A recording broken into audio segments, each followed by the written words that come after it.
You have got to be kidding me. Connection terminated. I'm sorry to interrupt you, Elizabeth, if you still even remember that name. But I'm afraid you've been misinformed. You are not here to receive a gift, nor have you been called here by the individual you assume, although you have indeed been called. You have all been called here, into a labyrinth of sounds and smells, misdirection, and misfortune. A labyrinth with no exit, a maze with no prize. You don't even realize that you are trapped.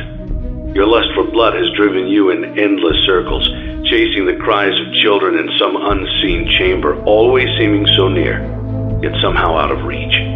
But you will never find them. None of you will. This is where your story ends.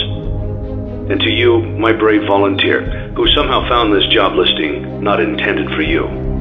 Although there was a way out planned for you, I have a feeling that's not what you want. I have a feeling that you are right where you want to be.